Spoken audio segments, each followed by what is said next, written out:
বিপ্লবের একজন অন্যতম সিপাহসালার জনাব হযরত মাওলানা মুফতি সৈয়দ মোহাম্মদ ফয়জুল করিম শাইখে চরমনা। নাহমাদু ওয়া নুসাল্লি আলা রাসূলিল কারীম। সময় একেবারেই নেব না। ভারত বিরোধী কথা হয়েছে।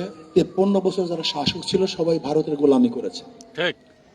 আসলে যারাই শাসক ছিল এবং যারা ক্ষমতায় যাওয়ার চিন্তা করতেছে তারাও ভারতের দালালি শুরু করেছে অলরেডি। আর বাংলাদেশের 53 বছর যারা ক্ষমতায় ছিল তারা কেউ এই জনগণের আশা এবং আকাঙ্ক্ষার পুনরাবৃত্তি ঘটাতে পারেনি।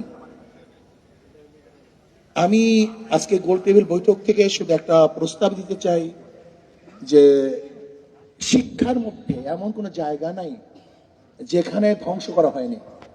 এখন যদি বলেন যে আপনি ইসলামী শিক্ষা সেখানে দিবেন, মধুর সাথে যদি আপনি বিষ মিশ্রণ করেন সেই মধুতে কোনো কাজ হবে না। শুধু ইসলামী শিক্ষা দিলেই হবে না, বরং এই শিক্ষা যা সাজানো হয়েছে এর কোন অংশ আপনি বাদ দিবেন, কয়লার কোন অংশ আপনি কালো, যদি প্রশ্ন করেন যে তেঁতুলের কোন অংশ চুকা, মিষ্টির কোন অংশ মিষ্টি, এই প্রশ্নের জবাব এবং সমাংশ এই বিগত দিনের যে শিক্ষা কারিকুলাম সাজানো হয়েছে এর প্রত্যেকটা বই বাদ দিতে হবে, নতুন ভাবে বই সাজাতে হবে, নয়তো আন্দোলন ব্যর্থ হবে।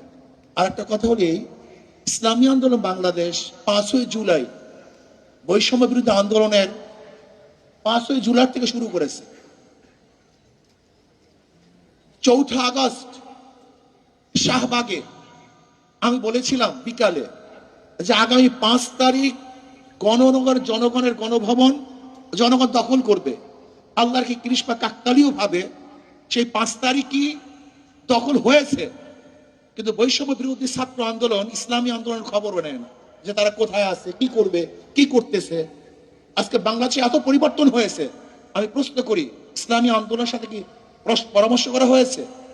অথচ যারা যেই সমস্ত দলের মহাসচিব ডিক্লার দিয়েছে, ঘোষণা দিয়েছে যে আন্দোলনের সাথে আমরা সম্পৃক্ত নই, তাদের হুকুম চলতেছে আর আমরা জীবন বাজি রেখে মাঠে ঝাঁপিয়ে পড়েছিলাম গুলির সামনে, অথচ আমাদের খবরও নেই।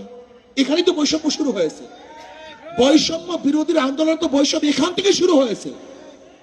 এই বৈষম্য বিরোধী আন্দোলন যদি এখান থেকে বৈষম্য শুরু হয়, মনে রাখতে হবে প্রথম ছিদ্র হয়, সেখান থেকে প্রলয় সৃষ্টি হয়।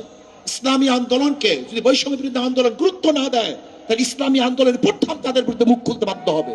এবং রাখতে হবে ইসলামী আন্দোলন সবসময় সত্য এবং সঠিক কথা বলে আসছে, বলতে থাকবে, বলবে ইনশাআল্লাহ।